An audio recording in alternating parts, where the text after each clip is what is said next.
Friends, कैसे हैं आप सब लोग। उम्मीद करते हैं कि अच्छे होंगे। तो आज हम बीकॉम सेकेंड ईयर के थर्ड सेमेस्टर के business regulatory framework first paper के बारे में डिस्कस करेंगे, जो कि इसको शॉर्ट फॉर्म में बीआरएफ भी कह सकते हैं। तो इसमें 50 क्वेश्चन आएंगे, जो कि 75 नंबर के रहेंगे। एक क्वेश्चन 1.5 नंबर का रहेगा।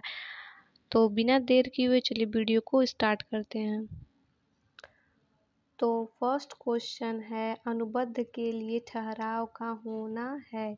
4 ऑप्शन दिए गए हैं, ऐच्छिक, आवश्यक, अनिवार्य, कोई नहीं। तो जिसका सही आंसर है वो है ऑप्शन नंबर 3, अनिवार्य। अनिवार्य है। सेकेंड नंबर क्वेश्चन देख लिए, प्रस्ताव स्वीकृत होने पर बन जाता है। 4 ऑप्शन दिए गए, ठहराव, वचन, अनुबंध, उपर्युक्त सभी। तो इसका जो सही आंसर है वो है वचन। प्रस्ताव स्वीकृत होने पर प्रॉमिस बन जाता है। चलिए थर्ड नंबर क्वेश्चन देख लेते हैं। भारतीय व्यापारिक संनियम बना था, तो कब बना था। 4 ऑप्शन दिए गए हैं, 1972 में, 1872 में, 1772 में, 1882 में। जो उसका सही आंसर है वो है ऑप्शन नंबर बी, 1872 में। Indian mercantile law was framed, तो ये 1872 में बना था। फोर्थ नंबर क्वेश्चन देख लेते हैं, व्यर्थ ठहराव डैश होता है। 4 ऑप्शन दिए गए हैं, वैध, अवैध, लागू नहीं, उपयुक्त सभी। तो जो इसका सही आंसर है वो है ऑप्शन नंबर डी, उपयुक्त सभी। 5 नंबर क्वेश्चन देख लेते हैं, अनुबंध की परिभाषा की धारा है। इसमें 4 ऑप्शन दिए गए हैं, section 2 subsection E, section 2 subsection A, section 2 subsection B, section 2 subsection H. जो इसका सही आंसर है वो है option number D, that is correct answer. चलिए 6 नंबर क्वेश्चन देखते हैं, बिना प्रतिफल के अनुबंध होता है। 4 ऑप्शन दिए गए हैं, व्यर्थ, वैध, व्यर्थ, अवैध, कोई नहीं। तो जो इसका सही आंसर है वो है ऑप्शन नंबर बी, व्यर्थ होता है। बिना प्रतिफल के जो अनुबंध होता है वो वॉइड होता है, व्यर्थ होता है। अनुबंध के लिए अधिकतम कितने पक्षकार हो सकते हैं। तो इसमें 4 ऑप्शन दिए गए हैं, 4, 10, कितने भी, 8। जो इसका सही आंसर है वो है कितने भी, एनी। अनुबंध के लिए अधिकतम कितने पक्षकार होते हैं, तो कितने भी हो सकते हैं।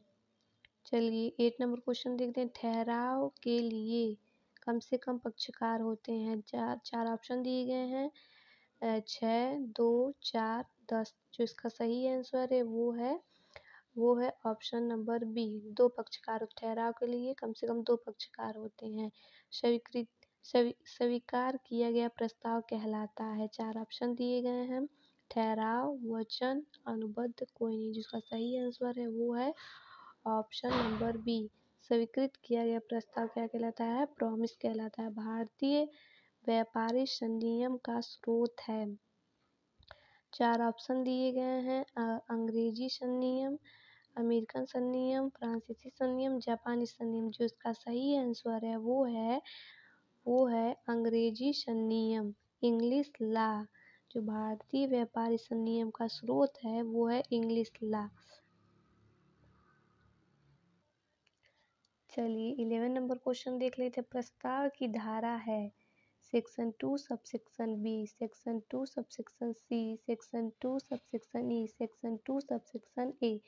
तो जो इसका सही आंसर है वो है ऑप्शन नंबर डी, प्रस्ताव की धारा है। प्रपोजल का क्या सेक्शन है, तो वो है सेक्शन 2 सबसेक्शन ए। 12 नंबर क्वेश्चन देख लेते हैं, भारतीय अनुबंध अधिनियम 1872 स्वीकृति का खंडन किस धारा के तहत होता है। 4 ऑप्शन दिए गए हैं, 6, 5, 10, 8। जो इसका सही आंसर है वो है ऑप्शन नंबर बी, 8। विशिष्ट क्वेश्चन नंबर 13 देख लेते हैं, विशिष्ट प्रस्ताव स्वीकृति किया जा सकता है। ऑप्शन नंबर ए, उस व्यक्ति द्वारा जिससे प्रस्ताव किया गया है। ऑप्शन नंबर बी किसी भी व्यक्ति द्वारा। ऑप्शन नंबर सी मित्र द्वारा। ऑप्शन नंबर डी उपयुक्त सभी। तो जो इसका सही आंसर है वो है ऑप्शन नंबर ए। उस व्यक्ति द्वारा जिससे प्रस्ताव किया गया है उसको विशिष्ट प्रस्ताव स्वीकृति किया जा सकता है, उसको स्पेशल प्रपोजल कहते हैं। क्वेश्चन नंबर 14 देख लेते हैं। अवयस्क के साथ किया गया ठहराव होता है। 4 ऑप्शन दिए गए हैं, वैध, अवैध, व्यर्थ, व्यर्थ नहीं। तो जिसका सही आंसर है वो है ऑप्शन नंबर सी, व्यर्थ होता। अवयस्क के साथ किया गया ठहराव जो है वो व्यर्थ होता है कि जो 18 के कम एज के होते हैं उनके साथ अगर कोई एग्रीमेंट किया जाएगा तो वो वॉइड होता है, व्यर्थ होता है। एग्रीमेंट करने के लिए कम से कम 18 से एबव होना चाहिए। चलिए क्वेश्चन नंबर 15 देख लेते हैं। एक अवयस्क बाध्य करता है। 4 ऑप्शन दिए गए हैं, दूसरों को, स्वयं को, ए और बी दोनों को, इनमें से कोई नहीं। तो जो अवयस्क बाध्य करता है ये दूसरों को बाध्य करता है। तो जिसका सही आंसर है वो है ऑप्शन नंबर ए minor binds other. Question number 16 देख लेते हैं। वयस्क के लिए कम से कम आयु होती है तो मेजर के लिए कितना एज होना चाहिए? 18 एज होना चाहिए। जो इसका सही आंसर है वो है ऑप्शन नंबर सी, मिथ्या वर्णन होता है। 4 ऑप्शन दिए गए हैं, ज्ञानवश, अज्ञानवश, ए और बी दोनों, कोई नहीं। जो इसका सही आंसर है वो है ऑप्शन नंबर सी, ए और बी दोनों। उत्पीड़न की धारा है जो द सेक्शन ऑफ कोरिएशन की क्या धारा है? तो 4 ऑप्शन दिए गए हैं, 16, 17, 18, 15। जो इसका सही आंसर है वो है ऑप्शन नंबर डी, 15। सेक्शन 15 ये कोरिएशन की सेक्शन है, सेक्शन 15। क्वेश्चन नंबर 19 देख लेते हैं। इन इच्छित मिथ्या कथन है। 4 ऑप्शन दिए गए हैं, कपट, मिथ्या वर्णन, उत्पीड़न, अनुचित प्रभाव। जो इसका सही आंसर है वो है ऑप्शन नंबर बी, मिथ्या वर्णन, मिस रिप्रेजेंटेशन। क्वेश्चन नंबर 20 देख लेते हैं। विवाह में दलाली का ठहराव होता है। 4 ऑप्शन दिए गए हैं, व्यर्थ, वैध, अवैध, व्यर्थ नहीं। जो इसका सही आंसर है वो है option number A, that is correct answer. चलिए क्वेश्चन नंबर 21 देखते हैं। प्रतिफल हो सकता है। 4 ऑप्शन दिए गए हैं, भूतकाल, वर्तमान काल, भविष्य डी उपरोक्त सभी। जो प्रतिफल होता है वो किसी भी समय हो सकता है। पास्ट में भी हो सकता है, प्रेजेंट में भी हो सकता है, फ्यूचर में भी हो सकता है। जो इसका सही आंसर है वो है ऑप्शन नंबर डी, उपरोक्त सभी, all of the above. Consideration में भी all of the above. Question number 22 देख लेते हैं। पैतृक अधिकार में रुकावट पहुंचाने वाला ठहराव होता है। 4 ऑप्शन दिए गए, वैध, अवैध, व्यर्थ, व्यर्थ नहीं। जो इसका सही आंसर है वो है व्यर्थ। पैतृक अधिकार में रुकावट पहुंचाने वाला ठहराव व्यर्थ होता है। चलिए क्वेश्चन नंबर 23 देख लेते हैं। बीमा का ठहराव होता है वैध, अवैध, व्यर्थ, व्यर्थ नहीं। तो जो बीमा का ठहराव होता है वो वैध होता है, लीगल होता है। Insurance agreement is legal. Chit fund का ठहराव होता है। 4 ऑप्शन दिए गए, व्यर्थ, व्यर्थ नहीं, अवैध, वैध। जो इसका सही आंसर है वो है इलीगल होता है। चीट फंड का जो ठहराव होता है वो इलीगल होता है। Chit fund agreement is illegal. Question number 25 देख लेते हैं। संयोगिक अनुबंध होता है। 4 ऑप्शन दिए गए हैं, साधारण, विशिष्ट, दोनों ए और बी, कोई नहीं। जो इसका सही आंसर है वो है विशिष्ट, specific. A contingent contract is specific. संयोगिक अनुबंध होता है, संयोगिक अनुबंध विशिष्ट होता है। चलिए क्वेश्चन नंबर 26 देख लेते हैं। संयोगिक अनुबंध में वचन देता है एक पक्षकार, दोनों पक्षकार, पांचों पक्षकार कोई नहीं। जो इसका सही आंसर है वो है option number A. Option number A संयोगिक अनुबंध में वचन देता है तो एक पक्षकार वचन देता है। क्वेश्चन नंबर 27 देख लेते हैं। संयुक्त वचनदाताओं का दायित्व। चार ऑप्शन दिए गए हैं। संयुक्त, व्यक्तिगत, दोनों ए और बी, कोई नहीं। जो इसका सही आंसर है वो है option number C, both A और बी। संयुक्त वचनदाताओं का दायित्व जो संयुक्त भी होता है, व्यक्तिगत भी होता है। क्वेश्चन नंबर 28 देख लेते हैं। व्यक्तिगत प्रकृति के अनुबंध का निष्पादन किया जा सकता है वचनदाता द्वारा, एजेंट द्वारा, वैधानिक उत्तराधिकारी द्वारा, कोई नहीं। तो जो इसका सही आंसर है वो है option number A. A contract of personal nature can be performed by the promisor। व्यक्तिगत प्रकृति के अनुबंध का निष्पादन किया जा सकता है किसके द्वारा? वचनदाता के द्वारा। क्वेश्चन नंबर 29 देख लेते हैं। राजनियम द्वारा परिवर्तनीय ठहराव है। चार ऑप्शन दिए गए हैं। वचन, अनुबंध, प्रति प्रस्ताव, कोई नहीं। जो इसका सही आंसर है वो है ऑप्शन नंबर बी। राजनियम द्वारा परिवर्तनीय ठहराव है तो वो कॉन्ट्रैक्ट है, उसको कॉन्ट्रैक्ट कहते हैं। क्वेश्चन नंबर 13 देख लेते हैं। एक प्रस्ताव का खंडन हो सकता है। ए, चार ऑप्शन दिए गए। ए सूचना देकर, बी प्रति प्रस्ताव द्वारा, सी उचित समय व्यतीत होने पर, या डी ये सभी। जो इसका सही आंसर है वो है ऑप्शन नंबर डी। एक प्रस्ताव का खंडन हो सकता है, इन सभी के द्वारा खंडन हो सकता है। चलिए क्वेश्चन नंबर 31 देख लेते हैं। डैश लिखे हुए शब्दों से बनता है। चार ऑप्शन दिए गए। स्पष्ट अनुबंध, बी गर्भित अनुबंध, सी अवैधानिक अनुबंध, सी डी संयोगिक अनुबंध। जो इसका सही आंसर है वो है ऑप्शन नंबर ए। स्पष्ट अनुबंध लिखे हुए शब्दों से बनता है। क्वेश्चन नंबर 32 देख लेते हैं। जब किसी निश्चित व्यक्ति को प्रस्ताव दिया जाता है तो यह किस प्रकार का प्रस्ताव है? चार ऑप्शन दिए गए हैं। विशेष प्रस्ताव, प्रति प्रस्ताव, क्रॉस प्रस्ताव, सामान्य प्रस्ताव। जो इसका सही आंसर है वो है विशेष प्रस्ताव। जब किसी निश्चित व्यक्ति को प्रस्ताव दिया जाता है तो यह किस प्रकार का प्रस्ताव है? तो इसे स्पेशल ऑफर के नाम से जानते हैं। चलिए क्वेश्चन नंबर 33 देख लेते हैं। प्रस्ताव को स्वीकार करने वाले को कहा जाता है। चार ऑप्शन दिए गए हैं। वचनदाता, वचन ग्रहीता, दो ए और बी, दोनों ए और बी, कोई नहीं। जो इसका सही आंसर है वो है ऑप्शन नंबर बी, प्रोमिसिव। प्रस्ताव को स्वीकृत करने वाले को क्या कहा जाता है? उसको प्रोमिसी कहा जाता है।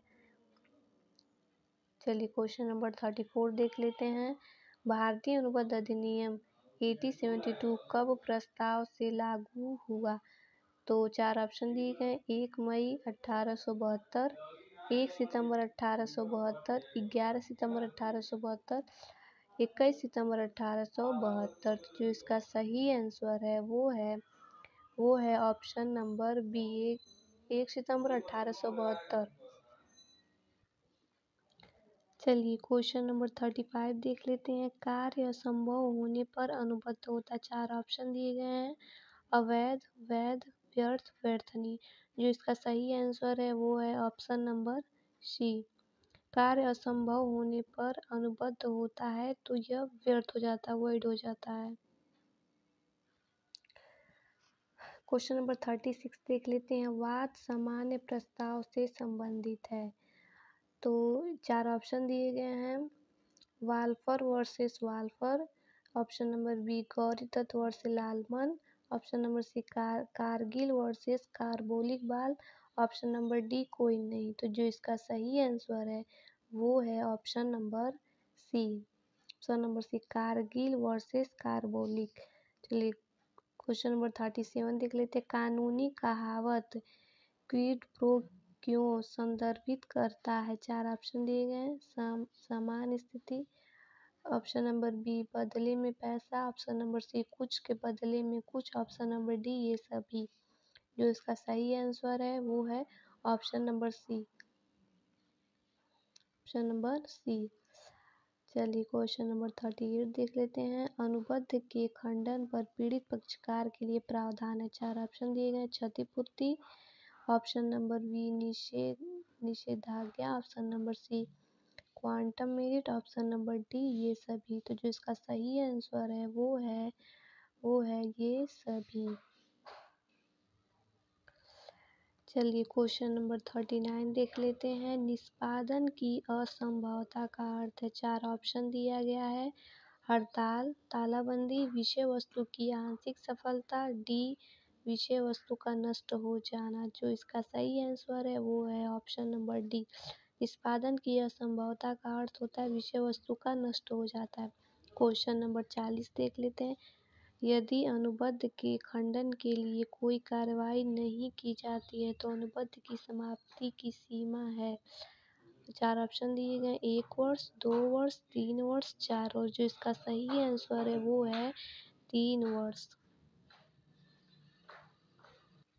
चलिए क्वेश्चन नंबर 41 देख लेते हैं। अर्ध अनुबंध निर्मित होता है। 4 ऑप्शन दिए गए हैं। ठहराव द्वारा, अनुबंध द्वारा, परिस्थितियों द्वारा, कोई नहीं। तो जिसका सही आंसर है वो है ऑप्शन नंबर बी अनुबंध द्वारा। अर्ध अनुबंध निर्मित होता है अनुबंध द्वारा। क्वेश्चन नंबर 42 देख लेते हैं। अर्ध अनुबंध है। 4 ऑप्शन दिए गए हैं। क्वेश्चन नंबर 42 देख लेते हैं। अर्ध अनुबंध है। 4 ऑप्शन दिए गए हैं। वचन, ठहराव, अनुबंध केवल एक वैधानिक दायित्व। तो जो इसका सही आंसर है वो है ऑप्शन नंबर डी केवल एक वैधानिक दायित्व है। जो अर्ध अनुबंध है वो केवल एक वैधानिक दायित्व, ओनली ये लीगल लायबिलिटी। चलिए क्वेश्चन नंबर 43 देख लेते हैं। क्षतिपूर्ति स्वीकृत करने का उद्देश्य है। 4 ऑप्शन दिए हैं। पक्षकार को दंडित करना, मौद्रिक क्षतिपूर्ति करना, समाज के समक्ष उदाहरण प्रस्तुत करना, पक्षकार को अपमानित करना। जो इसका सही आंसर है वो है ऑप्शन नंबर बी मौद्रिक क्षतिपूर्ति करना। चलिए क्वेश्चन नंबर 44 देख लेते हैं। गारंटी के अनुबंध में पक्षकारों की संख्या होती है। तो 4 ऑप्शन दिया गया है। 4, 3, 2, 1। गारंटी के अनुबंध में पक्षकारों की संख्या जो होती है वो 3 होती है। 3 पक्षकार होते हैं गारंटी के अनुबंध में। क्वेश्चन नंबर 45 देख लेते हैं। हानि रक्षा का अनुबंध होता है। 4 ऑप्शन दिए गए। व्यर्थ ठहराव, संयोगिक अनुबंध, व्यर्थनीय ठहराव, कोई नहीं। तो जो इसका सही आंसर है वो है ऑप्शन नंबर बी हानि रक्षा का अनुबंध होता है। ये संयोगिक अनुबंध है। संयोगिक अनुबंध है। चलिए क्वेश्चन नंबर 46 देख लेते हैं। गारंटी अनुबंध को परिभाषित करती है। गारंटी अनुबंध को परिभाषित कर 4 ऑप्शन दिए गए हैं। क्वेश्चन नंबर 46 देख लेते हैं। गारंटी अनुबंध को परिभाषित करते हैं। 4 ऑप्शन दिया गया है। 128, 126, 621, 212। तो जो इसका सही आंसर है वो है option number B 126। Question number 47 देख लेते हैं। गिरवी के अनुबंध में हस्तांतरण होता है। 4 ऑप्शन दिया गया है। स्वामित्व, अभिरक्षा, अधिकार, कोई नहीं। तो जो इसका सही आंसर है वो है अधिकार। गिरवी के अनुबंध में हस्तांतरण होता है। क्या हस्तांतरण होता है? तो अधिकार, पोजेशन है। चलिए क्वेश्चन नंबर 48 देख लेते हैं। सामान्य पूर्वाधिकार उपलब्ध है। 4 ऑप्शन दिए गए हैं। निक्षेप गृहीता, होटल वाले, माल पड़ा पाने वाले या बैंकर। जो इसका सही आंसर है वो है बैंकर। सामान्य पूर्वाधिकार उपलब्ध होता है किसको? तो बैंकर को। क्वेश्चन नंबर 49 देख लेते हैं। एजेंट की परिभाषा की धारा है। तो एजेंट को किस सेक्शन में जानते हैं? तो इसमें 4 ऑप्शन दिया गया है। 182, 183, 184, 181। जो इसका सही आंसर है वो है 182। एजेंट की परिभाषा की धारा 182 है। तो फ्रेंड्स, अगर आपने वीडियो को लाइक नहीं किया है तो लाइक करिए और सब्सक्राइब करिए। अगर आप किसी भी पेपर का प्रीवियस ईयर का पेपर, किसी भी ईयर का प्रीवियस ईयर का पेपर अगर चाहते हैं तो एक बार कमेंट ज़रूर करें। और अपने फ्रेंड्स को ज़्यादा से ज़्यादा शेयर करें। चलिए क्वेश्चन नंबर 15 देख लेते हैं। पुष्टिकरण की अवधि होती है, 4 ऑप्शन दिए गए हैं, 3 महीने, 5 महीने, 9 महीने, उचित समय। तो जिसका सही आंसर है होगा वो होगा उचित समय। पुष्टिकरण की अवधि होती है, a period of rectification is reasonable time. चलिए अब आज के लिए बस इतना ही, मिलते हैं नेक्स्ट वीडियो में, तब तक के लिए बाय बाय फ्रेंड्स।